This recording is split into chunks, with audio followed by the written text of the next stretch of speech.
Let's open the Bible, Exodus chapter 16. Kaya buksan po natin yung ating Biblia sa Exodo po, Kapitulo 16. Exodus chapter 16, verse 4 Sa, and 15. sa Kapitulo 16 po, talatang 4 at 15. Verse 4 first.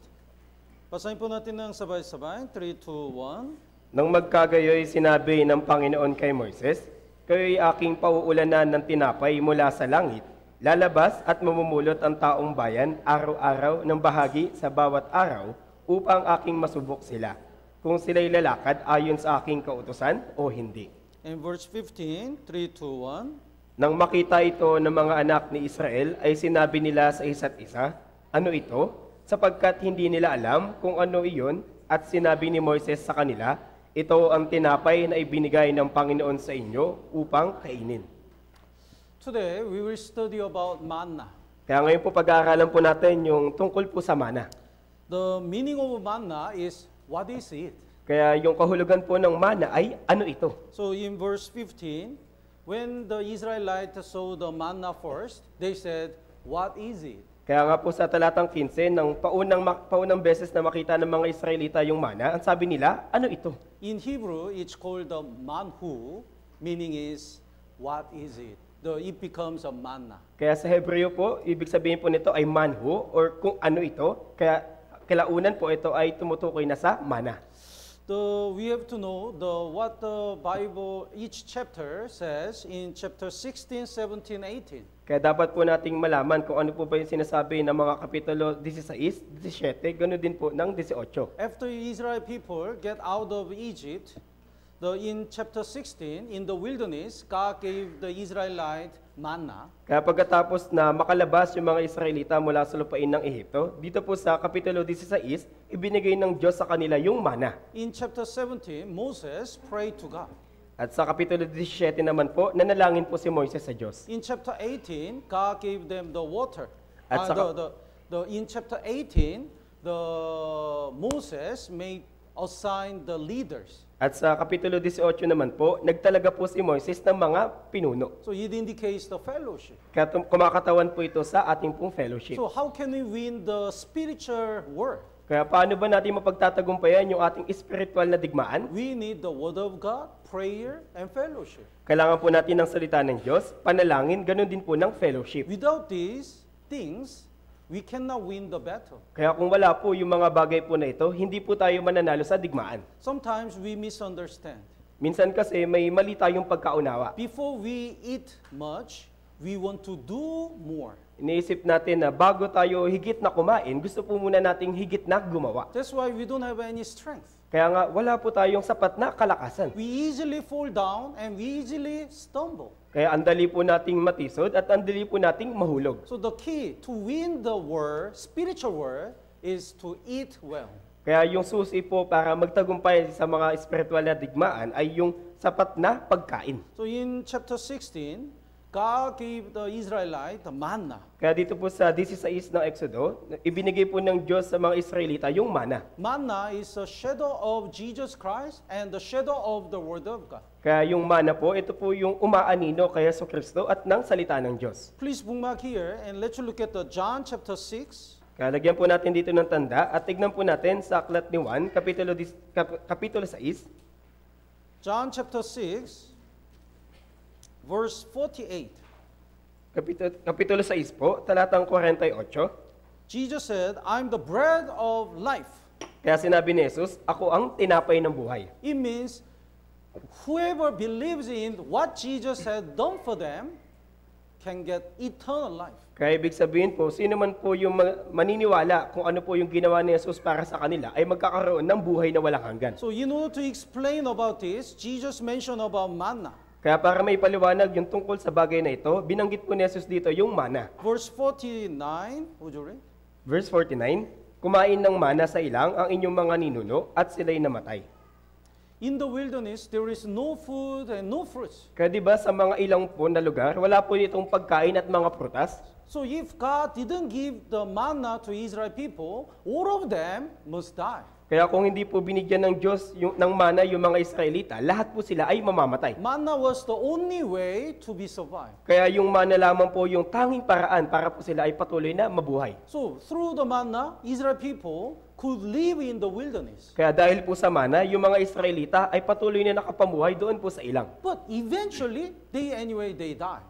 Dahil di ba, gayon pa man, mamamatay din naman sila. But Jesus is the bread of life. Pero si Jesus po yung tinapay ng buhay. So whoever is Jesus Christ, whoever believes in Jesus, never die. Kaya nga po, sino man po yung mananampalataya kay Jesus ay hindi po mamamatay. So the verse 50, Jesus is the greater bread than manna. Kaya dito po sa verse 50, na si Jesus daw po yung higit na dakila kaysa sa mana. So the verse 50, would you read? Ito ang tinapay na bumababang galing sa langit upang ang sinumang makakain nito ay hindi mamatay. Verse 51, basahin po natin ng sabay-sabay. 3, 2, 1. Ako ang tinapay na buhay na bumabang galing sa langit. Kung ang sinuman ay kumain ng tinapay na ito, siya ay mabubuhay magpakailanman, at ang tinapay na aking ibibigay sa ikabubuhay ng sanlibutan ay ang aking laman. How can Jesus give the bread of life? Kaya paano ba maibibigay ni Jesus yung tinapay na buhay? By His sacrifice. Sa pamamagitan ng kanyang The sakripisyo. last part, in verse 51, the bread that I shall give is my flesh, which I shall give for the life of the world. Kaya sa verse 51, at ang tinapay na aking ibibigay sa ikabubuhay ng sanlibutan ay ang aking laman. Jesus' flesh was torn and He shed the blood. Kaya yung katawan po ni Jesus ay napunit at siya po ay nagpadanak ng dugo. Because of His sacrifice, all our sins were already forgiven. Kaya dahil po sa kanyang sakripisyo, yung lahat ng ating kasalanan ay napatawad. When we believe this, it means we eat the flesh of Jesus Christ, we drink His blood. Kaya kapag nananampalataya tayo sa bagay na ito, ibig sabihin po nito na ating kinain yung laman ni Jesus at ininom yung kanyang dugo. It means Jesus' sacrifice becomes mine. Kaya ibig sabihin, yung sakripisyo ni Jesus ay naging akin. Thanks to His sacrifice, we are forgiven. Kaya salamat sa kanyang sakripisyo, tayong lahat ay napatawad. He is the bread of life. Kaya si Jesus po yung tinapay ng buhay. Let's go back to Exodus chapter 16. Kaya balikan po natin sa Exodo Kapitulo 16. So when you look at the manna, it describes Jesus Christ. Kaya kapag pinagmasdan po natin yung mana, ito po talaga yung kumakatawan kay Jesus. The chapter 16, verse 14, Sa verse 14, would you read? nang pumaitaas na ang hamog, may nakalatag sa ibabaw ng ilang na munting bagay na bilog at kasing liit ng namuong hamog sa ibabaw ng lupa. So manna came from heaven. Kaya yung mana po ay nagmula sa langit. Jesus Christ is God Himself. He came from heaven. Si Jesus po mismo yung Diyos, siya po yung nagmula sa langit. And the manna came on the surface of the wilderness. At yung mana po ay nakalatag sa ibabaw ng ilang. The manna fell on the surface. Kaya yung mana po ay nakalatag dun po sa ibabaw ng ilang. Even though Jesus came from heaven, He stayed with the sinners. Kaya bagaman nagaling po si Jesus sa langit, pero siya po ay nakapamuhay doon po sa mga makasalanan. And manna was small. At yung mana po ay maliit na bagay. So think about this. Have you experienced? If the hamburger is really big, it's hard to eat. Kaya di ba, naranasan niyo na ba na kapag yung hamburger ay napakalaki, ang hirap po nitong kainin? If Jesus came to this world as a king, nobody approached to Jesus. Kaya nga po, kung pumarito si Jesus sa mundo bilang hari, walang sino man yung makakalapit kay Jesus. But when Jesus came to this world, He was a poor and no beauty. Pero nang si Jesus po ay pumarito dito sa mundo, siya po ay mahirap at walang kagandahan sa kanya. He was humble. Siya po ay mapagkumbaba. So He rode the donkey. At siya po ay sumakay doon po sa asno.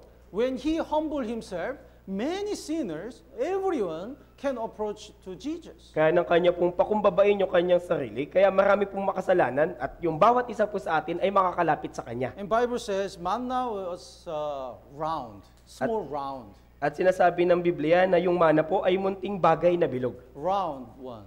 The circle symbolized the eternity. Kaya yung bilog po ay sumisimbolo sa walang hanggan. Hebrew chapter 13 verse 8 says, Jesus Christ is the same yesterday, today, and forever. Kaya sinasabi po sa aklat ng Hebreo, Kapitulo 13, talatang 8, si Jesu Kristo ay siya rin kahapon, ngayon, at magpakailanman. And Let's look at Exodus chapter 16, verse 31. At sa verse 31 po ng Exodus Kapitulo 16, Basahin po natin ng sabay-sabay. 3, 2, 1. iyon ay pinangalanan ng sambahayan ng Israel na mana, at iyon ay tulad ng buto ng kulantro, maputi, at ang lasa niyon ay tulad ng manipis na tinapay na may pulot. Manna was white. Kaya yung mana po ay maputi. Jesus is white and holy. Kaya si Jesus po ay maputi at banal. So that's why Jesus is only sinless person. That's why he is the only one who is qualified to die for our sins. Kaya nga po si Yesu Kristo lamang po yung walang kasalanan, kaya siya lamang po yung kwalipikadong mamatay para sa atin. Manna was sweet. At yung mana po ay matamis. It was like honey. At gaya daw po na may tinapay na may pulot. When we get salvation through Jesus Christ, we have a great joy and great peace. Kaya nung tayo po inaligtas sa pamamagitan ni Yesu Kristo, tayo po ay nagkaroon ng dakilang kagalakan at kapayapaan. And manna came down at the night. At yung mana po ay dumarating sa gabi. Jesus Christ came to this world to shine the light in the darkness. Kaya si Yesu Kristo po ay pumarito dito sa sanlibutan upang ipakita yung liwanag sa dilim. So the manna is a shadow of Jesus Christ. Kaya nga po yung mana, ito po yung umaanino kay Jesus. Magkano po manna? Magkano po yung mana? Magkano po yung manna? Magkano? Free. Libre po. Libre. Manna was free. Whether Israel people commit many sins or not. Kaya yung mana po ay libre kung marami mang gawing kasalanan yung mga Israelita o hindi. Whether Israel people poor or rich, it doesn't matter. Manna was for everyone. Kaya kung mayaman man o mahirap yung mga Israelita, wala pong pakialam yung Diyos doon. Yung mana po ay para sa lahat. Jesus didn't redeem the only special people. Kaya hindi po tinubos ni Jesus yung mga kasalanan ng mga espesyal na tao lang. Jesus died for everyone. Si Jesus po ay namatay para sa lahat. Whether we are poor or rich, whether we are smart or not smart, it doesn't matter. Jesus died for everyone. Kaya kung tayo man may mayaman o mahirap, kung tayo man ay may talino o wala pong pinag-aralan, hindi po yun mahalaga. Si Jesus po ay namatay para sa lahat. That's why whoever is this bread of eternal life can get the salvation. Kaya nga po kung sino man po yung may tinapay ng buhay ay maaari pong maligtas. And let's look at Exodus chapter 16, verse 23. At sa verse 23 naman po, 23 and 24. hanggang verse 24. Would you read? Verse 23, kanyang sinabi sa kanila, ito ang iniutos ng Panginoon, bukas ay taimtim na pagpapahinga, banal na sabat sa Panginoon, lutuin ninyo ang inyong lulutuin at pakuluan ninyo ang inyong pakukuluan, at lahat ng lalabis ay itago ninyo, inyong ititira hanggang sa kinabukasan, at kanilang itinago hanggang sa kinaumagahan, gaya ng inuutos sa kanila ni Moises, at hindi ito bumaho at hindi nagkaroon ng uod. So even though the Israel people kept the manna in Sabbath day, it was not spoiled. Kaya nga po kahit na itago o itabi ng mga Israelita yung mana sa araw ng Sabat, hindi po ito napapanis. In the Sabbath day, in the Passover day, Jesus died. Kaya sa araw ng Pasko, si Jesus po ay namatay. And in the Sabbath day, Jesus was in the tomb. At sa araw naman po ng Sabat, si Jesus po ay nasa libingan. But his body was not decayed. Pero yung kanyang katawan po ay hindi po inuod. He was raised from the dead. Kundi yung siya po ay binuhay mula sa mga patay. So this is the shadow of resurrection of Jesus. Kaya ito naman po yung kumakatawan doon po sa pagkabuhay na muli ni Jesus. Anyway, the manna is a shadow of Jesus Christ. Gayon pa man, yung mana po yung umaanino kay sa Kristo. And also, manna is a shadow of Word of God. Gayon din po, yung mana po ay salita ng Diyos. Let's look at Deuteronomy chapter 8. Kaya tingnan po natin sa aklat ng Deuteronomio, Kapitulo 8. Deuteronomy chapter 8, verse 3. Sa talatang 3 po. Deuteronomio, Kapitulo 8, talatang 3. Deuteronomy chapter 8, verse 3. Basahin po natin ng sabay-sabay. 3, 2, 1. Ikaw ay pinapagkumbaba niya ng ginutom kanya at pinakain kanya ng mana na hindi mo nakilala ni hindi nakilala ng iyong mga ninuno, upang kanyang may paunawa sa iyo na hindi lamang sa tinapay nabubuhay ang tao, kundi sa bawat salitang lumalabas sa bibig ng Panginoon. Why did God always give the manna to Israel people in the wilderness? Kaya bakit po palaging binibigyan ng Diyos ng mana yung mga Israelita sa ilang? Why God made the Israel people not be able to live without manna? Kaya bakit pinahintulutan ng Diyos na yung mga Israelita ay hindi mabubuhay ng walang mana? Because God wants to teach this verse. Dahil gusto pong ituro ng Diyos sa kanila yung talata na ito. Without manna, you cannot live. Like this, without word of God, you cannot live. Kaya kung wala yung mana, hindi mabubuhay yung mga Israelita. Gaya nito, kung wala po yung salita ng Diyos, hindi po tayo mabubuhay. So, what is the secret of powerful our Christian life? Kaya ano po yung lihim doon po sa makapangyarihang buhay Kristiyano? What is the secret of the strength of our Christian life? Kaya ano po yung lihim sa malakas na buhay Kristiyano? The word of God. Yung salita po ng Diyos. That's why, without word of God, any Christian cannot live for God. Kaya nga po, kung wala po yung salita ng Diyos, sino mang uri ng Kristiyano ay hindi po makakapamuhay para sa Diyos.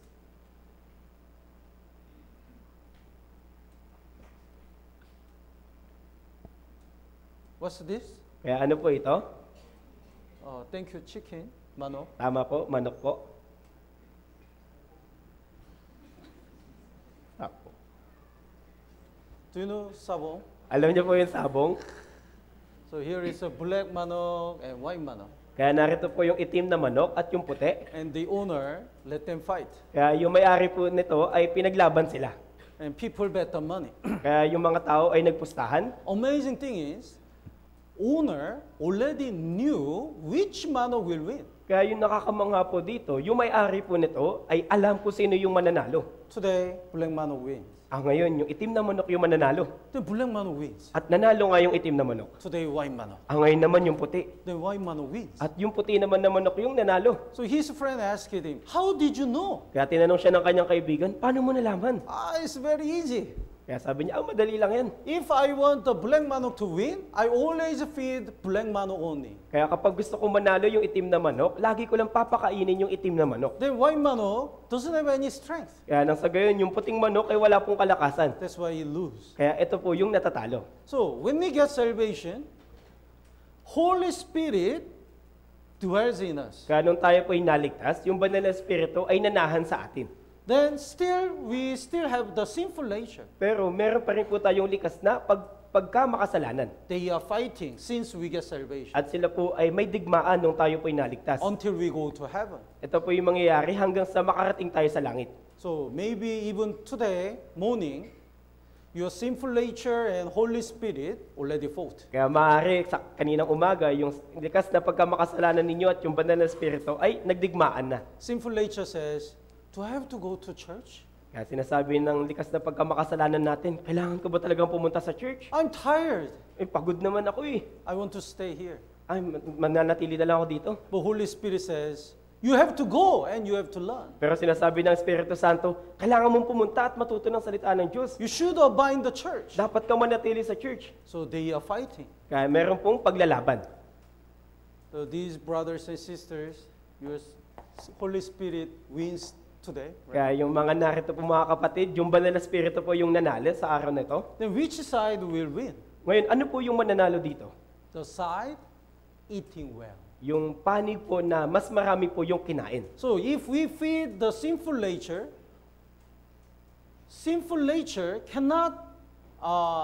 we cannot control the sinful nature. Kaya kung atin pong bubusugin yung ating likas na pagkamakasalanan, hindi po natin ito makokontrol. If we feed the Holy Spirit more, Holy Spirit control the sinful nature and it becomes stronger.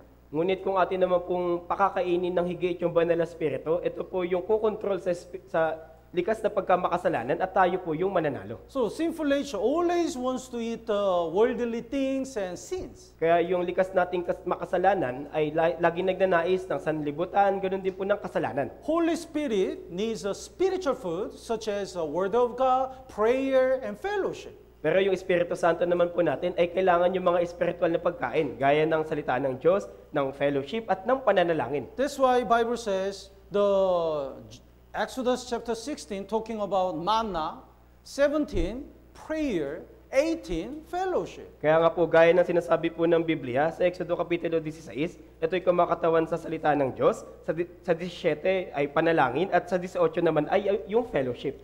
Here is a fish and bird. Kaya halimbawa, meron ditong isda at ibon. Fish eat the bird or bird is the fish? Kaya ano po yung kumakain? Yung isda sa ibon o ibon sa isda?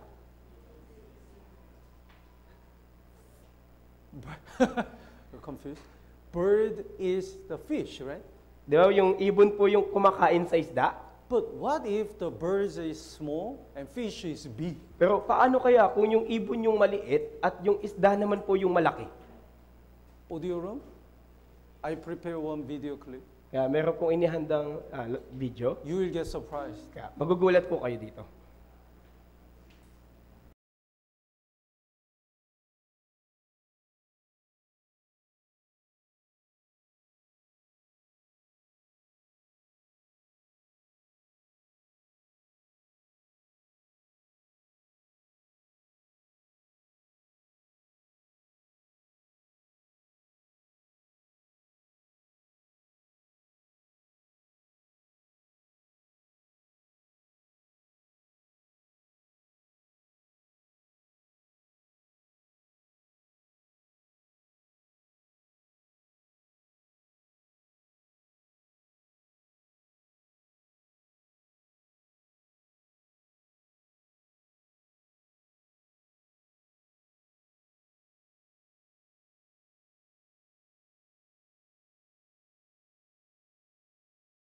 Scary.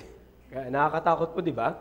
So if we don't feed the spiritual food to our Holy Spirit, we cannot control our sinful nature. Kaya nga po kung hindi natin pakakainin ng mga spiritual na bagay yung ating Espiritu Santo, hindi po natin mapagtatagumpayan yung likas nating pagkamakasalanan. Sinful nature will eat our Holy Spirit. Kundi yung likas nating pagkamakasalanan ay lalamunin yung ating Espiritu Santo. So let's look at the Mark chapter 5, verse 41. Kaya tignan po natin sa aklat ng aklat ng Marcos po, Mark chapter 5, verse 41. Kapitulo 5 po, talatang 41. Here is the daughter of Jairus. Kaya nandito po yung anak ni Jairo. This daughter died. Kaya yung anak niya pong babae ay namatay. Then Jesus rose her from the death. At binuhay pong muli ni Jesus yung anak niya mula sa kamatayan. The verse 41, would you read? Verse 41, hinawakan niya ang kamay ng bata at sinabi sa kanya, Talita kum, na ang kahulugan ay munting batang babae. Sinasabi ko sa iyo, bumangon ka. When Jesus said, little girl, I say to you, arise, then she was arise. Kaya nang sabihin ni Jesus na munting batang babae, sinasabi ko sa iyo, bumangon ka. At siya ay bumangon. Then the first thing Jesus commanded is to give her the food. At yung unang bagay na inuutos sa kanila ni Jesus ay pakainin siya. The verse 43, basahin po natin ng sabay-sabay, 3, 2, 1. Mahigpit niyang ipinag-utos sa kanila na walang dapat makaalam nito at sinabi niya sa kanila na ang bata ay bigyan ng makakain. Before we got salvation, our spirit was dead. Kaya bago po tayo maligtas, yung espiritu natin ay patay. Because of our sin, we were separated from God, we were dead. Kaya dahil po sa ating kasalanan, tayo po'y nahiwalay sa Diyos, tayo ay patay. But when we realize that all our sins are forgiven, we are connected with God and our spirit is alive. Ngunit ng ating maunawaan na lahat ng ating kasalanan ay napatawad na, tayo ay naging konektado ulit sa Diyos at yung espiritu natin ay nabuhay. Then the first thing Jesus command is to give the food to a live person. At yung unang bagay na iniutos sa Jesus sa mga taong nabuhay ay bigyan sila ng makakain. Before we get salvation, the Word of God cannot give, is not the spiritual food for us. Kaya bago po tayo maligtas, yung salita ng Diyos ay hindi po espiritual na pagkain para sa atin. But since we get salvation, without spiritual food, the Word of God, we cannot live. Pero simula nung tayo po inaligtas, kung wala po yung mga espiritual na pagkain gaya ng salita ng Diyos, hindi po tayo mabubuhay. Only for saved people whose spirit become alive, need the spiritual food. Kaya yung mga taong ligtas lamang na ang espiritu ay buhay, sila lamang po yung nangangailangan ng espiritual na pagkain. For unsaved people, in order to get salvation, they need the word of God. Kaya para sa mga hindi ligtas na tao, para maligtas, kailangan nila ng salita ng Diyos. But not for daily strength. Pero hindi po para sa pang-araw-araw na kalakasan. Let's look at the Job chapter 23. Kaya tingnan po natin sa aklat ni Job, Kapitulo 23. Job chapter 23, verse 12. Sa verse 12 po, We can see how much Job loves the word of God. kaya makikita po natin dito kung gaanong iniibig ni Job yung salita ng Diyos. Would you read? Ako'y hindi humiwalay sa utos ng kanyang mga labi, pinagyaman ko ang mga salita ng kanyang bibig sa aking dibdib. It means more than my physical food, I love the spiritual food, the word of God. Kaya ibig sabihin po nito na higit po sa kanyang mga pisikal na pagkain, mas higit niya pong minahal yung kanyang spiritual na pagkain, yung salita ng Diyos. So we have to think, no Bible, no breakfast. Kaya dapat po nating isipin na kung wala yung Biblia, wala tayong almusal. No word of God, no food. Kung walang salita ng Diyos, walang pagkain. Tama po ba? Opo. So because of this verse, one sister, before she always read the Bible, at least one chapter. Kaya dahil sa talata po na ito, may isa pong sister na bago po siya kumain, lagi mo muna siya nagbabasa ng isang kapitulo sa Biblia. I remember she finished the Bible in a year 2 times or 3 times. Kaya narinig ko na kanya natapos yung pagbabasa ng Biblia sa isang taon ng higit 2 hanggang 3 taon. This year is almost finished. Kaya yung taon po natin, halos malapit na po matapos. Do you finish it reading the Bible one time, Natapos yun na ba yung pagbabasa ng Biblia ng isang ulit? 2 times? O pangalawang ulit na? I remember very old nanay in Korea. Kaya naalala ko po yung napakatanda na pong nanay doon po sa Korea. She was old, the old nanay in the cell group which I was in charge. Kaya siya po ay labis na po sa katandaan. Siya po ay kabahagi sa cell group na akin pong pinamumunuan. And she didn't learn how to read. At hindi po siya natuto kung paano pong magbasa. But when she got salvation, she really want to read the Bible. Pero nung siya po'y naligtas, talagang nais niyang basahin yung Biblia. So she learned how to read. Kaya natutunan niya po kung paano magbasa. But not fluent. Pero hindi po yung gaya ng sanay na. And her eyes are dim. At malabo na rin po yung kanyang mata. So she read like this. I have not departed from commandment of his lips. Like this. Kaya ganito po siya magbasa. Ako'y hindi humiwalay sa utos ng kanyang mga labi. More slowly. Mas mabagal pa po doon. I have not. Like this. Gaya po nito. But she read the Bible 3 times in a year. Pero natapos niya po yung Biblia ng 3 ulit sa isang taon. That's why in that cell group, all the brethren got shocked. Kaya yun doon po sa cell group na yun, lahat talaga ng kapatid nagulat. That old nana finished it 3 times, then what did I do? Yung nanay na nasa katandaan, natapos ng 3 taon, 3 beses, pero ano yung ginagawa ko? That much she loved the word of God. Kaya ganun po niya iniibig yung salita ng Diyos. No Bible, no breakfast, Walang Biblia, walang almusal. no sacrifice, no crown. Walang sakripisyo, walang kaluwalhatian. So let's go back to Exodus chapter 16, Kaya balikan po natin yung Exodo, Kapitulo 16, verse 4. sa talatang 4 po. Here is the way how we study the Bible and eat the spiritual food. Kaya narito po yung pamamaraan kung paano po natin pag-aaralan yung Biblia at kakain ng espiritual na pagkain. Would you read? Nang magkagayoy sinabi ng Panginoon kay Moises, kayo'y aking pauulanan ng tinapay mula sa langit, lalabas at mamumulot ang taong bayan araw-araw ng bahagi sa bawat araw upang aking masubok sila, kung sila'y lalakad ayon sa aking kautusan o hindi. So important word is araw-araw. Kaya yung mahalagang salita po dito ay yung araw-araw. We have to eat, we eat the physical food every day, right? Di ba kumakain tayo ng mga physical na pagkain araw-araw? Did you have a breakfast? Nag-almusal po ba kayo? You will eat the lunch? Kakain ba kayo ng tanghalian? No? Hindi. You will eat the dinner? Kakain ba kayo mamayang gabi? Every day we eat. Kaya di ba, araw-araw po tayong kumakain. That's the way to become strong. Kaya yun po yung paraan para tayo po ay lumakas. So, the reason why God gave manna every day is because we have to read the Bible every day. Kaya yung dahilan po kung bakit ibinibigay ng Diyos yung mana araw-araw dahil para po ipaunawa sa atin na kailangan natin magbasa ng Biblia araw-araw. Somebody says, I'm sick to read the Bible every day. May ilan na nagsabi na, nasusuya na ako sa pagbabasa araw-araw ng Biblia. I can read the Bible today, 50 chapters. Magbabasa ako ng Biblia ngayon sa 50 na kapitulo. And for 10 days, I can take a rest. Sa 10 araw, magpapahinga ako. It's like I eat the 50 meals today, and for 10 days, no food. Kaya gaya po ito ng pagkain, ngayon ay kumain ako ng 50 pagkain, at sa loob ng 10 araw, wala po akong kakainin.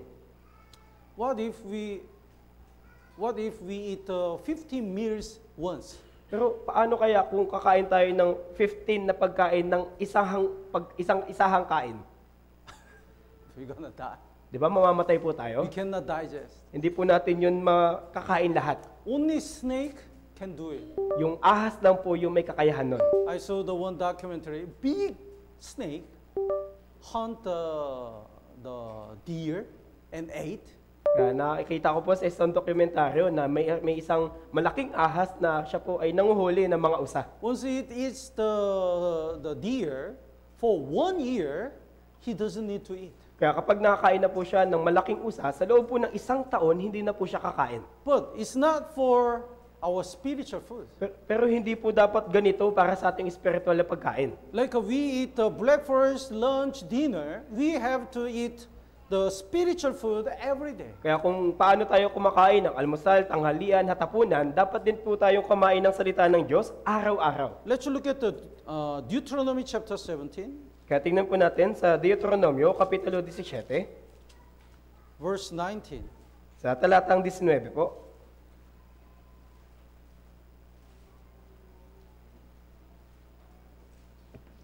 Basahin po natin ng sabay-sabay. 3, 2, 1. At iyon ay mamamalagi sa kanya at kanyang babasahin sa lahat ng mga araw ng kanyang buhay upang siya'y matutong matakot sa Panginoon niyang Diyos, upang isagawa ang lahat ng mga salita ng kautosang ito at ng mga tuntuning ito. He shall read it all the days of his life. Kaya dapat po niyang basahin ito sa lahat ng mga araw ng kanyang buhay. We cannot say, I don't need to read the Bible today because I read Bible yesterday. Kaya hindi po dapat natin kainin na hindi po dapat natin sabihin na hindi ako magbabasa ng Biblia ngayon dahil nagbasa na ako kahapon. In our whole life, we have to read the Bible. Kundi dapat po sa ating buong buhay, dapat po nating basahin yung Biblia. Like we always eat every day. Gaya ng kung paano tayo kumakain araw-araw. And somebody says, okay, Pastor, I'm gonna eat every day. Kaya may nagsabi din, sige po Pastor, kakain po ako araw-araw. Then he always eat only labuyo. Pero kumakain lamang po siya nung siling labuyo. It's not balanced, right? Kaya 'di ba, hindi po ito balance. He always eat only rice. Kaya kumakain lang po siya kanin lang, Only meat. yung karne lang. It's not balanced meal. At hindi po ito balance. So when we read the Bible, we have to eat all the Bibles. Kaya habang ating pong binabasa yung Biblia, dapat po natin basahin lahat ng talata. So we divide the Bible two parts, Old Testament and New Testament. Kaya nahati po yung Biblia sa dalawang parte, yung lumang tipan at bagong tipan. The Old Testament is a shadow of New Testament. Kaya yung lumang tipan po ay anino ng bagong tipan. And simply, we can divide the two parts in New Testament. At sa bagong tipan naman po, pwede po natin itong mahati sa dalawang parte. 4 Gospel books, Matthew, Mark, Luke, John, and other epistles. yung apat na aklat ng ebanghelyo, yung Mateo, Marcos, Lucas 1 at yung mga sulat. These 4 gospel books are like a textbook. Kaya yung apat na ebanghelyo po, at yung aklat ng ebanghelyo, gaya po ito ng libro. And other epistles are the explanation of this textbook. At yung mga iba pa pong aklat dito sa Biblia, gaya po ito ng pagpapaliwanag doon po sa libro. So, we have to remember, without understanding the epistles, we cannot understand the textbook. Kaya Because this is the explanation. Kaya dapat po natin maalala na kapag hindi po natin nauunawaan yung mga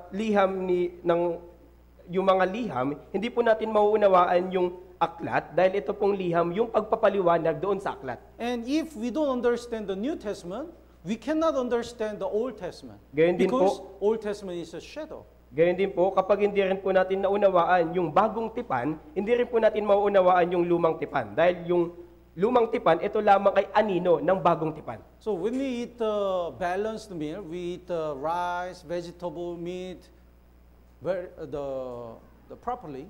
Kaya di ba kapag kumakain tayo ng balancing pagkain, kumakain tayo ng kanin, ng karne at ng gulay. So if we only study the Old Testament, we can make many wrong doctrines. Kaya kung pag-aaralan lamang po natin yung lumang tipan, maaari tayong makagawa ng napakaraming maling doktrina. We have to study all the Bible with a balance. Kaya dapat po natin pag-aralan yung lahat ng nasa Biblia ng balanse. And I really prayed all of us listen the Wednesday sermon well. At labis ko din pong dinadalangin na yung bawat isa po sa atin ay maayos pong makapakinig ng Wednesday sermon. So we have so many churches in the world. Kaya napakarami po nating iglesia sa buong mundo. And every Wednesday, all the brethren in the world listen the Wednesday sermon. At kada Wednesday po sa buong mundo, lahat po ng kapatid sa buong mundo ay nakikinig. Actually, that was the Lord's Day sermon in Seoul Central Church. Sa katunayan po yung Wednesday sermon, ito po yung Lord's Day sermon doon po sa Seoul Central Church. Then think about this.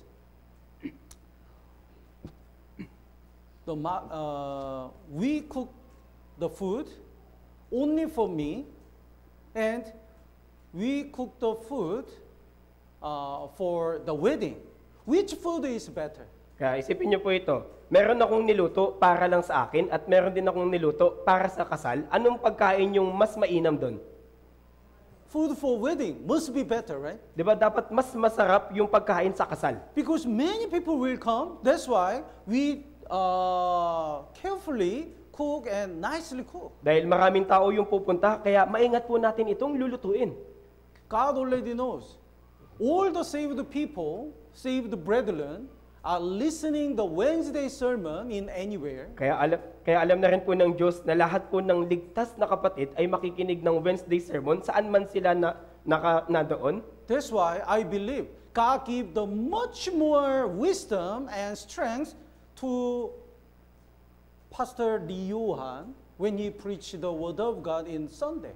Kaya nga po naniniwala ako na binibigyan ng Diyos na higit na karunungan at kalakasan si Pastor Johan Ray sa tuwing nagbabahagi po ng sermon sa Sunday. Because many brethren will eat. Dahil maraming kapatid po yung kakain nun. That's the Wednesday sermon. Yun po yung Wednesday sermon natin. So when we receive the Wednesday sermon, all the pastors translate from Korean to English. Kaya kapag natanggap na natin yung Sunday sermon doon, lahat po ng pastor ay itatranslate ito mula sa Korean patungo sa English. Then the Filipino brethren translate from English to Tagalog. At yung mga kapatid naman po na Pilipino, kanilang isasalin ito mula sa English patungo sa Tagalog. Then the Filipino pastors dubbing.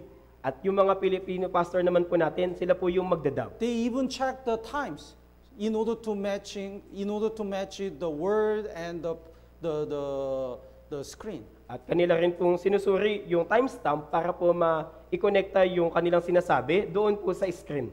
So even though I conduct a Bible seminar, if it's my turn to translate, I spend much more time. Kaya kahit na nagsasagawa po ko ng mga Bible seminar, pero kung ako po yung magta-translate nun, maraming oras yung ginugugol ko. Why do so many pastors and volunteers sacrifice for Wednesday sermon? Kaya bakit ba maraming pastor at mga voluntaryo yung nagsasakripisyo para sa Wednesday sermon? Because that is that much important. Dahil ganun po yun kahalaga. In Philippine Life for the Mission, very quickly growing up. Kaya yung Philippine Life Word Mission po, napakabilis pong lumago. I really believe one of the reason is because of Wednesday sermon. Kaya higit po akong naniniwala na yung isa sa pangunahing dahilan nito ay yung Wednesday sermon. Since we start to translate and dubbing for Wednesday sermon, the many brethren growing up and the many people got salvation. Dahil simula ng atin pong translate yung Sunday sermon patungo sa Wednesday sermon at atin pong dinadub, marami pong mga kapatid yung lumalago sa Pilipinas at marami din yung naliligtas. Because through the Wednesday sermon, Sunday sermon, Bible Academy, question and answer, God provide a lot of spiritual strength. Dahil sa pamamagitan po ng Wednesday sermon, Sunday sermon, Bible Academy, ganun din po ng question and answer, maraming binibigay na suporta at kalakasan yung Diyos sa mga kapatid. But biggest support, biggest source of the strength is Wednesday sermon, I believe. Pero naniniwala ako na yung pinakapangunahing kalakasan na binibigay ng Diyos ay yung Wednesday sermon. So I'm sure those who attend the Wednesday sermon, those who don't attend Wednesday sermon, their growing is different. Kaya naniniwala ako na yung mga kapatid na nakikinig ng Wednesday sermon at yung mga hindi nakikinig ng Wednesday sermon, yung kanilang paglago ay magkaiba. So please join the Wednesday sermon. Kaya pakiusap po, makibahagi po kayo sa Wednesday sermon. If you have a schedule for work or some reasons, even though you cannot come, please listen Wednesday sermon. Pero kung meron po kayong trabaho o may mga iba kayong dahilan, pakiusap kahit hindi kayo makapunta, makinig po kayo ng Wednesday sermon. And one more thing is we have to review the Word of God. At isa pa pong bagay, dapat po nating pag-aralang muli yung salita ng Diyos. When Israel people gathered manna, they couldn't eat manna directly. Kaya kapag tinitipon ng mga Israelita yung mana, hindi po nila ito agad-agad kinakain. They have to grind and boil, so they have to cook it. Kailangan pa po nila itong pinuhin, pakuluan. Dapat po nila itong lutuin. It means even though we learn the Word of God, we cannot observe all the lessons once. Kaya ibig sabihin po nito, kahit nakinig na tayo ng salita ng Diyos, hindi po natin makukuha lahat-lahat ng aral ng isang kinig. When we meditate and review, we can learn the real lessons. Ngunit kung atin po itong pag-aaralan, pagbubulay-bulayan, makikita po natin yung masigit na mga aral. Let's look at the Leviticus chapter 11 verse 3. Kaya tingnan po natin sa aklat ng Leviticus. Leviticus chapter 11 verse 3. Kapitulo 11 po, talatang 3. In Leviticus chapter 11, there are clean animals and unclean animals. Kaya dito po sa Kapitulo 11, nandito po yung malinis at maruming hayop. Verse 3. Basahin po natin ng sabay-sabay. 3, 2, 1. Anumang hayop na may hati ang paa, biyak at ngumunguya, ang mga gayon ay maaari ninyong kainin. Yes. So if the animals don't chew the cud, they are not clean. Kaya kapag daw po yung hayop ay hindi po ngumunguya, hindi po sila malinis. What's this animal? Kaya anong hayop po yung hindi ngumunguya? Dividing the hoof. Hoof is divided and chewing the cud. Which animal? Kaya anong hayop yung may hati ang paa at ngumunguya?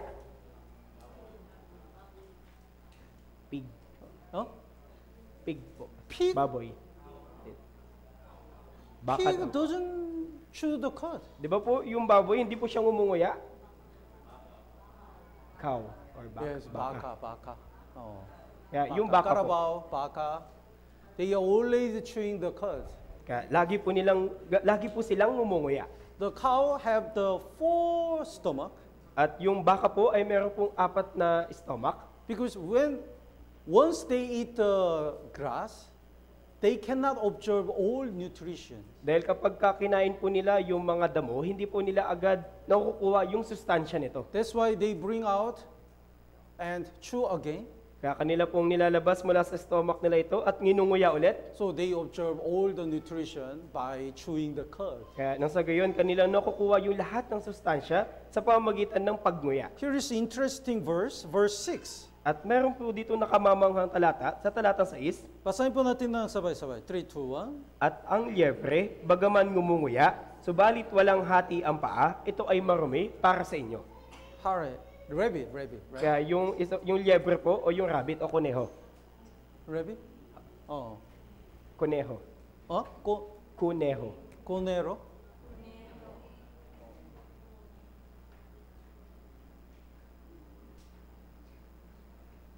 Rabbit?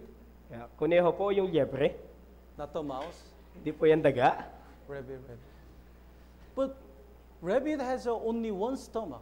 Pero yung kuneho po, meron lamang po itong isang stomach. Then when rabbit is the food, she cannot absorb all nutrition. Pero kapag yung rabbit po o kuneho ay kumain ng pagkain, hindi niya po nakukuha yung lahat ng sustansya. The Bible says the rabbit chew the cud.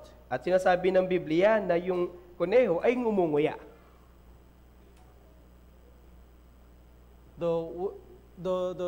When the rabbit eats the food, she put the poo, tie. Kaya kapag kumain po ng pagkain yung kuneho, kanya po itong dinudumi. And the first poo has a lot of nutrition. At yung unang dumi na kanya pong dinumi, ito po, nandito po yung lahat ng sustansya. So rabbit, it is the first poo. First poo. Kaya kinakain niya po ulit yung una niya pong dumi. That's the chewing the cud. Kaya ito po yung ibig sabihin ng ngumunguya. And she put the second poo. At siya po ay dumudumi sa ikalawang pagkakataon. That's the real poo. At ito na po yung tunay na dumi. Naintindihan po? So the cow bring out the cud from the stomach, but the rabbit bring out the cud by outside. Kaya yung baka po ay kanya pong inilalabas muli yung pagkain sa kanyang stomach, pero yung kuneho naman po ay mula sa kanyang dumi. The scientists already test if the rabbit doesn't eat the first poo, she dies. Kaya sinuri na po ng mga scientifico na kapag hindi po kinain ng kuneho yung kanyang unang dumi, siya po'y mamamatay. If the cow doesn't chew the cud, it dies. At kapag naman po yung baka ay hindi ngumunguya, siya po ay mamamatay. Because they cannot absorb nutrition. Dahil hindi po nila nakukuha yung sustansya. So, even though we learn the lesson, even though we listen the sermon, we cannot learn all the lesson at one time. Kaya nga po, kahit nakikinig po tayo ng sermon, hindi po natin matututunan yung lahat ng aral dito ng isahang kinig lang. Like chewing the cud, we have to review and meditate. Kaya gaya ng pagnguya, dapat po natin itong pag-aralan muli at atin pong bulay-bulayin. When I listen the sermon, at least I listen the favorite sermon 10 times. Kaya kapag nakikinig ako ng sermon, may isa akong paboritong sermon na napakinggan ng 10 ulit. The Bible Academy, when I listen and when I studied, more than 10 times. Kaya yung Bible Academy naman po, kapag pinapakinggan ko at pinag-aaralan, higit pa sa 10 ulit. Bible seminar, when I studied, more than 20 times or 50 times. At yung Bible seminar naman po, pag pinag-aaralan ko to, higit pa sa 20 times at 50 times. When I listen again and again, I realize why the pastor explained like this and what was the real lesson. Kaya nung akin pong pinag-aaralan ng paulit-ulit ito, naiuunawaan ko po, bakit pinapaliwanag ito ng pastor at ano ba yung aral mula dito? Then it becomes a real lesson to me. At yung mga bagay na yun ay nagiging mga tunay na aral para sa akin. So we have to chew the cud. We have to review and meditate. Kaya dapat din po tayong ngumuya, dapat po natin itong pag-aralan muli at pagbulay-bulayan. And if we eat the food, we have to work. At di ba po, kapag kumakain tayo, dapat din tayong magtrabaho. Let's look at James chapter 1. Kaya tignan po natin sa Santiago, Kapitulo 1.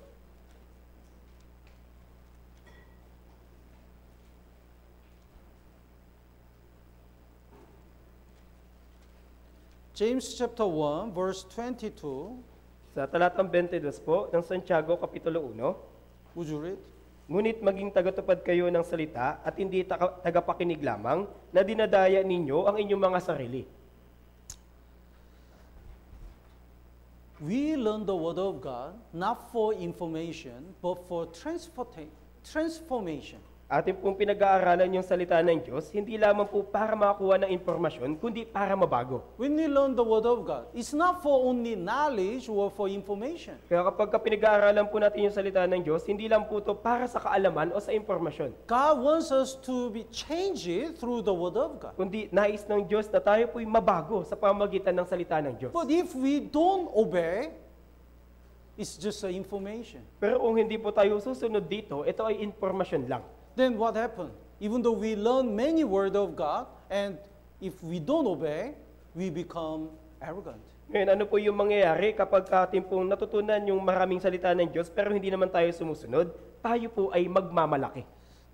Let's look at the Exodus chapter 16. Kaya tingnan po muli natin sa Exodo, Kapitulo 16.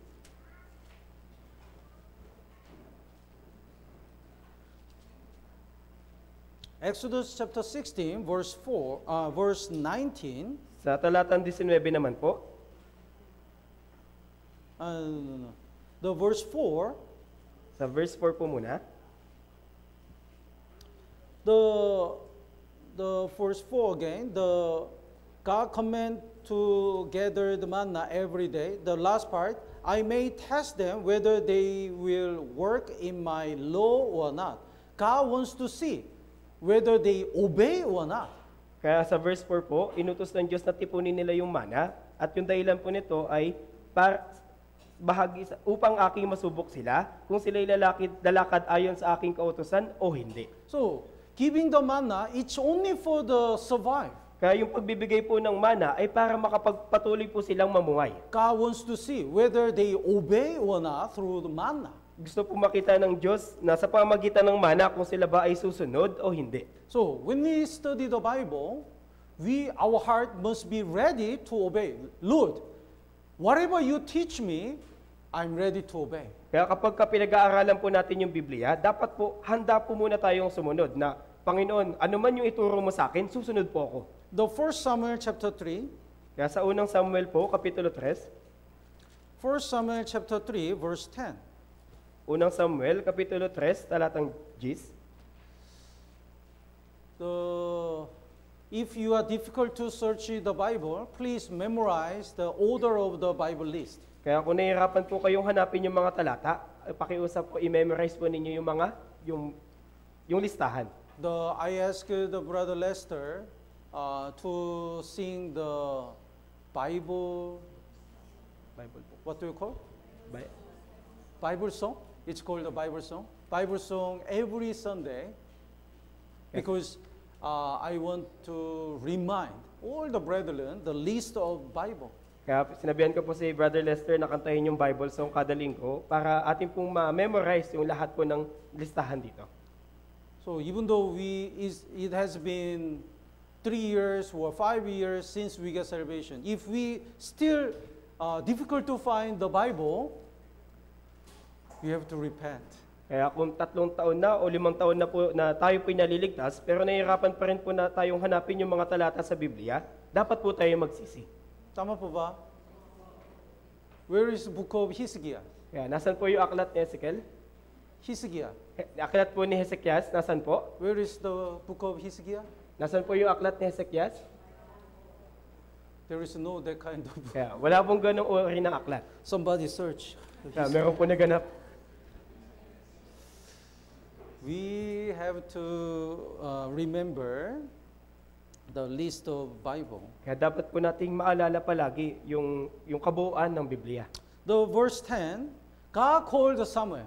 Kaya sa verse 10 po, tinawag ng Diyos si Samuel. Then verse 10, basahin po natin ng sabay-sabay. 3, 2, 1. At ang Panginoon ay dumating at tumayo at tumawag na gaya ng una, Samuel, Samuel, nang magkagayoy sinabi ni Samuel, magsalita ka sapagkat nakikinig ang iyong lingkod. Samuel answered, speak, for your servant hears. Kaya sumagot po si Samuel na magsalita ka sapagkat nakikinig ang iyong lingkod. It means he's ready to obey. Kaya ibig sabihin, handa po siyang sumunod. Lord, whatever you says, I'll obey. Na, Panginoon, ano man yung sabihin mo, susundin ko. In Acts chapter 9, Jesus came to Apostle Paul. Kaya sa Gawa po, Kapitulo 9, si Jesus po ay pumunta kay Apostol Pedro. Then the first word he said, Lord, what do you want me to do? At yung unang, kay Apostol Pablo, yung unang salita na kanya pong sinabi ay, Panginoon, ano yung dapat kong gawin? He is ready to obey. Kaya siya po ay handang sumunod. Martha invited Jesus for her house, Kaya si Marta po, kanya pong inimbitahan si Jesus sa kanyang bahay. but Maria listened the word of Jesus. Pero si Maria po yung, ay nakikinig ng salita ni Jesus. That time, she sat at the Jesus' feet. Sa oras po na yun, siya po ay naupo doon po sa paahan ni Jesus. What does it mean? Kaya ano ibig sabihin nito? Jesus sit down and she sat under the feet. Kaya si Jesus ay nakaupo at siya po ay pumwesto doon po sa paahan ni Jesus. So she listened the word of Jesus like this. Kaya ganito po siya nakikinig ng salita ni Jesus. Is supposed to be ready to obey. Kaya ito po yung uri ng pakikinig na handa pong sumunod. Jesus, whatever you says, I'll obey. Na, Jesus, ano man yung sabihin mo, susunod ako. Let's look at the Ezra chapter 7. At tingnan po natin sa aklat ni Ezra, Kapitulo 7. Ezra, Nehemiah, Esther. Aklat ni Ezra Ezra, chapter 7, verse 10. Ezra, Nehemias at Esther. Sa Ezra po, Kapitulo 7, Verse 10. sa verse 10. Basahin po natin ng sabay-sabay. 3, 2, 1. Inilagak ni Ezra ang kanyang puso upang saliksikin ang kautusan ng Panginoon upang sundin ito at ituro sa Israel ang kanyang mga batas at mga tuntunin. So Ezra feel the great responsibility for Israelite. Kaya si Ezra po ay meron pong dakilang responsibilidad para po sa mga Israelita. So he wants to teach the word of God. Kaya ninanais niya pong iutos o ituro yung salita ng Diyos. But before he teach, he already obeyed first. Pero bago po niya ito ituro, siya po ay sumunod po muna. So Ezra had prepared his heart to seek the law of the Lord and to do it. Kaya sinabi po, inilagak ni Ezra ang kanyang puso upang saliksikin ang kautusan ng Panginoon upang sundin ito. So the reason why we learn the word of God is not only for the knowledge or information, but for transformation. Kaya yung dahilan po kung bakit po natin pinag-aaralan yung salita ng Diyos ay hindi lamang po para sa kaalaman, kundi para po tayo ay mabago. Do you know Gandhi? Kaya kilala niyo po ba si Gandhi? Great teacher in India. Yung dakilang guro doon po sa India.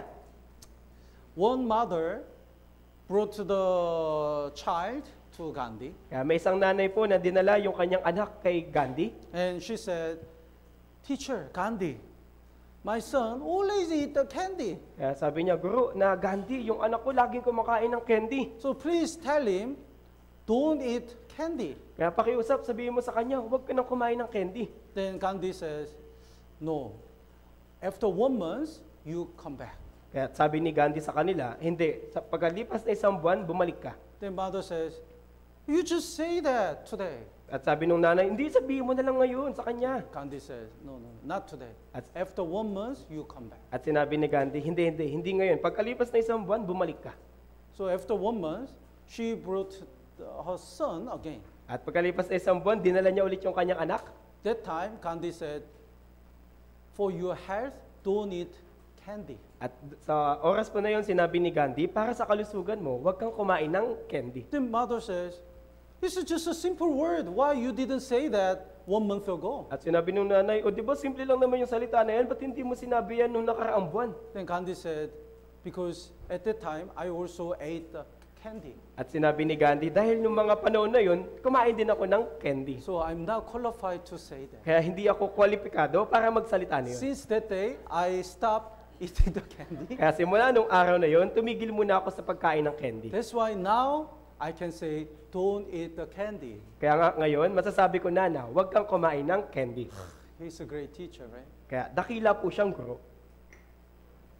Sometimes we talk so much but not obey. Dahil minsan marami tayong sinasabi pero hindi naman tayo sumusunod. If we just learn the word of God and if we don't obey, our heart is become very proud. Dahil kung matututo lamang po tayo ng salita ng Diyos, pero hindi naman tayo susunod, yung ating puso po ay magmamalaki. Then we easily judge others. You cannot do that. At madali na lang sa atin na husgahan yung iba na, hindi mo kayang gawin yan? Why you are living like that? Ba't ganyan ka mamuhay? Easily judge and blame others. Madali nating inuhusgahan yung iba at sinisisi yung iba. But if we try to obey, we realize how much difficult that is. Pero kung atin pong sinusubukan yung pagsunod, mauunawaan natin kung gaano kahirap yung kalagayan nila. One boy says he practiced the boxing. May isang batang binatilyo na nag-practice ng boxing. If the opponent, if opponent hit me, I avoid like this, and I can hit like this, and turn and hit like this. He says that. Kaya sabi niya na kapag susuntukin ako ng kalaban ko, iilag ako ng ganito at sasapak ng ganito at iikot ng ganito. But when he faced on the real sparring, once he was hit, no idea. Pero nung siya po ay naisalang na doon po sa pagsasanay, nung siya po ay suntukin na, hindi siya nakailag. I remember the word of the Tyson. Kaya naalala ko po yung sinabi ni Mike Tyson. Mike Tyson. He said, the many people have so many plans. Kaya sabi niya na maraming tao yung maraming plano. Until I hit him once. Kaya bago ko siya suntukin ng isang ulit. I'm gonna avoid and hit like this. But once Mike Tyson hit the opponent, doesn't have any idea. Kaya sinasabi ng kalaban nila na iilag ako ng ganito, ganyan. Pero pagka sinuntok na sila ni Mike Tyson, hindi naman sila makailag. If we don't try to obey, we don't know how much is that is a big sacrifice and how much is difficult. Kaya nga po kung hindi po tayo susunod, hindi po natin mauunawaan kung gaano kadakilang sakripisyo ito at kung gaano ito kahirap. That's why sometimes we easily judge others. Why you don't do that? Why you don't attend? Why you don't read the Bible? Why you don't obey? But in their situation, it is difficult. Kaya nga po madali sa atin na sabihin sa kanila na, bakit ganyan yung ginagawa mo? Ba't hindi ka nananatili sa church? Ba't hindi ka nagbabasa at hindi ka sumusunod? Kung hindi po natin sinusubukang sumunod, madali lang po sa atin na husgahan sila. So, when we study the Bible, our heart should be ready to obey. Kaya kapag pinag-aaralan po natin yung Biblia, dapat yung puso natin ay handa pong sumunod. When we try to obey, we become more humble. At kapag sinubukan na po nating sumunod, mas lalo po tayo magiging mapagpakumbaba. And when we eat, we have to eat enough. At kapag kakain din po tayo, dapat yung sapat. Let's look at John chapter 2. Kaya tignan po natin sa 1, Kapitulo 2. John chapter 2, verse 7. This is the first miracle of Jesus. Kaya sa 1 po, Kapitulo 2, talatang 7, ito po yung unang himala na ginawa ni Jesus. Jesus joined the wedding in Cana. Kaya nakibahagi po si Jesus sa kasalan sa Cana. Cana. That time the wine, they didn't have enough wine. Kaya noong mga panahon na to, naubos na po yung alak nila. Then Jesus said, verse 7, basahin po natin ng sabay-sabay. 3, 2, 1. Sinabi sa kanila ni Jesus, punuin ninyo ng tubig ang mga tapayan, kanilang pinuno ang mga ito hanggang sa labi. Yes. Fill the water's pots with water. Kaya sabi po, punuin ninyo yung tapayan ng tubig. Then this water transferred to wine. At yung tubig na ito ay naging alak. Until the water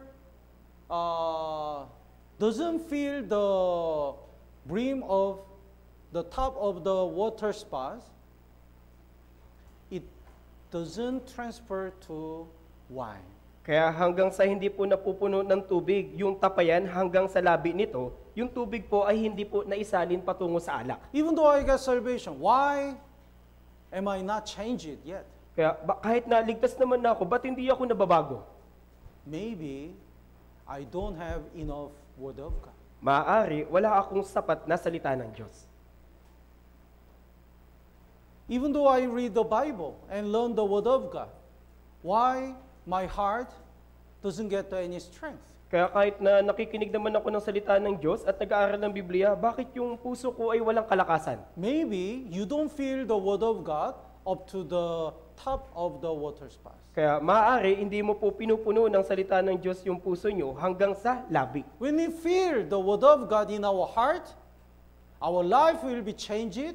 We get the strength. We will bear the fruits. Dahil kapag pinuno po natin yung ating puso ng salita ng Diyos, yung ating buhay ay mababago, yung ating din pong puso ay mababago, at tayo po ay mamumunga. That's why diligently we read the Bible and we feel the word of God in our heart. Kaya dapat po tayong masipag na magbasa ng Biblia at punan yung ating puso ng salita ng Diyos. Why many Christians don't have a strength and their Christian life is not powerful? Kaya Because they don't have enough word of God. Kaya bakit po may mga Kristiyano na walang sapat na kalakasan at yung buhay Kristiyano nila ay hindi po sapat dahil wala po silang sapat na salita ng Diyos. God command the Israelite, every morning you go out and gather the manna. Kaya inutusan po ng Diyos yung mga Israelita na araw-araw kayo'y lumabas at magtipon ng mana. If they become lazy and don't gather the manna, they have no food for whole day. Kaya kung sila ay tatamad-tamad at hindi magtitipon ng mana, wala po silang pagkain sa buong araw. That's why they don't have a strength to follow the camp of Israelites. Kaya ito po yung dahilan kung ba't hindi sila nakasunod doon po sa pangunahing kampo ng mga Israelita. That's why they said, you go first, I'll follow you. Kaya nga lagi lang nila sinasabi na, sige mauna na kayo, susunod na lang kami.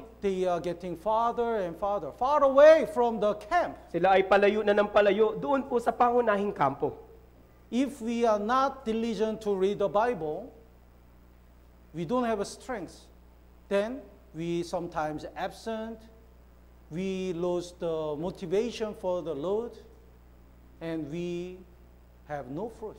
Kaya kung hindi po tayo masipag na magbabasa ng Biblia, wala po talaga tayong kalakasan at minsan madali sa ating lumiban at wala rin po tayong motivasyon para mabuhay doon sa Panginoon at wala tayong bunga. The more problem is, when we lose the appetite of the manna, we don't want to eat more. At yung pinakamalaking problema pa dito, kung wala na po tayong gana na kumain ng mana, mas higit nating hindi po ito kakainin. The Israel people, when they ate the manna at the first time, that the taste was like a waffle with honey. Kaya yung mga Israelita po, nang kanila pong makain ng pinakaunang beses yung mana, yung lasa po nito ay gaya ng tinapay na may pulot. Let's look at Exodus chapter 16, verse 31. Sa verse 31 po ng Exodo, Kapitulo 16, Basahin po natin ng sabay-sabay, 3, 2, 1. iyon ay pinangalanan ng sambahayan ng Israel na mana, at iyon ay tulad ng buto ng kulantro, maputi, at ang lasa niyon ay tulad ng manipis na tinapay na may pulot. In another version, not tinapay, waffles, waffles made with honey. Kaya sa ibang salin po, yung hindi po siya tinapay, kundi waffle na may pulot. Then the Numbers chapter 11, At sa bilang naman po, Kapitulo 11, Numbers chapter 11, verse 8. bilang po, Kapitulo 11, talatang 8, Basahin po natin ng sabay-sabay, 3, 2, 1. ang mga taong bayan ay lumilibot at pinupulot iyon, at kanilang ginigiling sa mga gilingan o dinidikdik sa mga lusong, niluluto sa mga palayok, at ginagawa iyong mumunting tinapay. Ang lasa nito ay gaya ng lasa ng tinapay na niluto sa langis. Taste of manna becomes like a taste of pastry prepared with oil, not honey. Kaya yung panlasa na po nila doon po sa mana ay tinapay na niluto sa langis, hindi na po pulot. Then, the chapter 21, verse 5. At sa bilang naman po, Kapitulo 21, talatang 5, Chapter 21, verse 5. Basahin po natin ng sabay-sabay. 3, 2, 1. ang bayan ay nagsalita laban sa Diyos at laban kay Moises, bakit ninyo kami iniahon mula sa Ehipto upang mamatay sa ilang, sapagkat walang pagkain at walang tubig, at ang kaluluwa namin ay nasusuyana sa walang kwentang pagkain ito. Yes. Now, manna, which was like a waffle with honey, becomes a worthless bread. Kaya ngayon, yung mana para sa kanila na noon ay isang waffle na may pulot, ay gaya na lang po ng walang kwentang pagkain. When we get salvation, we love the Word of God. Diba, nung unang beses na naligtas tayo, mahal na mahal natin yung salita ng Diyos. We wanted to read the Bible more for whole night and the whole day. And we like to listen the sermon more. Ninanais natin na pag-aralan yung Biblia sa buong magdamag at nagnanais tayong makinig ng mas marami pang sermon. But one day, maybe because of a sin, maybe because of the worldly things, maybe because of our laziness, we lost the taste of the Word of God. At pagdating ng isang araw, dahil sa kasalanan, dahil sa makasanlibutang bagay, at dahil sa ating katamaran, nawawala po sa atin yung panlasa ng salita ng Diyos. Then we become lazy to gather the manna. At mas lalo tayong nagiging tamad na magtipon ng mana. We are late to join the Wednesday sermon or absent Sunday sermon. We don't read the Bible. Then we have no strength. Kaya madali na lang sa atin na hindi umattend ng Wednesday at Sunday sermon at madali sa ating magpahuli at hindi natin binabasa yung salita ng Diyos, kaya wala tayong kalakasan. We cannot overcome our sinful nature. Ni hindi natin mapagtagumpayan yung ating likas na pagkamakasalanan. Then we commit a sin. At madali sa ating magkasala. Then we blame ourselves. At madali nating sinisisi yung sarili natin. We are depressed. At tayo po'y nanlulumo. Then we lose the taste of manna again. At muli na naman pong nawala ng panlasa yung mana para sa atin. It's gonna be worse and worse. Kaya tayo po ay palala ng palala. We have to recover the appetite of Word of God. Kaya dapat po nating ipanauling muli yung ating gana sa salita ng Diyos. We have to go back to the Word of God again. Dapat po tayong muling bumalik dito po sa salita ng Diyos. We have to read the Bible again. Dapat po nating basahin muli yung Biblia. We have to study the Bible more deeply. At mas higit pong pag-aralan yung Biblia. The time's up. Let's look at the last verse, Ecclesiastes chapter 12, verse 11. Kaya tingnan po natin sa huling talata, aklat ng Ecclesiastes. Ecclesiastes chapter 12, verse 11. Talatang 12 po, kapitulo 11.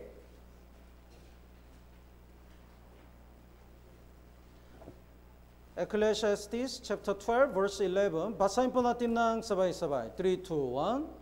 Ang mga salita ng pantas ay gaya ng mga pantaboy at gaya ng mga pako na nakakapit na mabuti ang mga tinipong kasabihan na ibinigay ng isang pastol. The word of God is like a well-driven nails. Kaya yung salita po ng Diyos ay gaya ng pako na nakakapit na mabuti. So, when we put the nail very firmly, we can hang many things, right? Kaya di ba kapag matibay na nakapako po yung isang pako, madali po sa ating ilagay dito yung maraming bagay. So even one verse is firmly planted in our heart, God can hang the many brethren or many losers to us. Kaya nga po kung maski isang talata ay lubos na nakapako sa ating puso, ay yung Diyos po ay magbibigay sa atin ng marami pong mga kapatid at maraming ligaw na kaluluwa para maligtas. But why we cannot guide the many losers? Because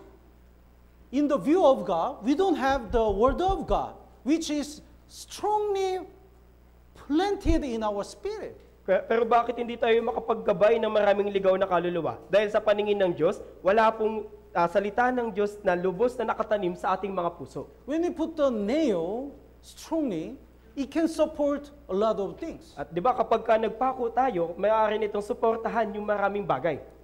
Because of one word, some brethren are stumbled. I believe because they don't have enough word of God in their heart, which are planted firmly. Kaya dahil lang sa isang salita, may mga kapatid na natitisod, naniniwala ako na kaya sila natisod dahil wala pong salita ng Diyos na lubos na nakatanim sa kanilang mga puso. If the word of God is nailed in our spirit firmly, no matter what happens, we can stand still in the faith. Dahil po kung meron pong salita ng Diyos na labis na nakatanim sa ating mga puso, naniniwala po ako na tayo po'y makakatayo sa ating pananampalataya. That word of God will support our heart and make us stand no matter what happens. Yung salita ng Diyos po na yun, yung susuporta sa ating puso at tutulong sa atin na tayo po ay manatiling nakatayo. So, like Israel people always eat the manna, we need to eat the word of God every day. Kaya gaya ng mga Israelita na araw-araw kumakain ng mana, dapat din po natin basahin yung Biblia araw-araw. We have still 3 months plus in this year. Kaya meron pa po tayong 3 buwan na natitira sa taon na to. Please, at least one bath finish it to read the Bible. Kaya pakiusap po, kahit isang ulit lang, sana matapos po ninyo yung buong Biblia. Without reading the Bible enough reading, we cannot meditate. At kung wala pong sapat na pagbabasa ng Biblia, hindi po din natin ito mapagbubulay-bulayan. So meditation is next step after we read the Bible enough. Kaya yung pagbubulay-bulay, ito po ay susunod na hakbang na lang pagkatapos po nating makapagbasa ng Biblia ng sapat. Of course, we can meditate and review at the same time, but the real meditation will come after reading the Bible enough. Opo, maaari tayong makapagbasa at makapagbulay-bulay at makapag-aral ulit, pero yung tunay na pagbubulay-bulay ay lalabas na lamang pagkatapos nating magbasa ng sapat na Biblia. So I really pray Ultiga Church focus on the Word of God more than any other things. Kaya lubos po kung nananalangin na yung Ortigas Church ay higit na magtuon ng pagbabasa ng Biblia kaysa sa ibang bagay. Whenever we gather, what if we read the Bible together and share the meditation? Kaya sa tuwing nagtitipon-tipon tayo, paano kaya kung magbasa tayo ng Biblia at magbahagi ng pagbubulay-bulay? I'm so grateful when we gathered in the mission trip, the many brethren asked the questions, I answered, and they also ask again. So through the Word of God, we can have a deep fellowship. Kaya nalabis ako nagpapasalamat sa Diyos na sa tuwing meron tayong mission, may mga kapatid na marami yung tinatanong sa akin at sinasagot ko, at meron ulit silang tanong at sinasagot ko. Dahil sa salita ng Diyos, nagkakaroon tayo ng tunay na fellowship. So please, put the Word of God in the first place in your heart. Kaya pakiusap po, ilagay po ninyo yung salita ng Diyos doon po sa pangunahing listahan ng inyong mga puso. Tama po ba? Let's pray. Manalangin na po tayo.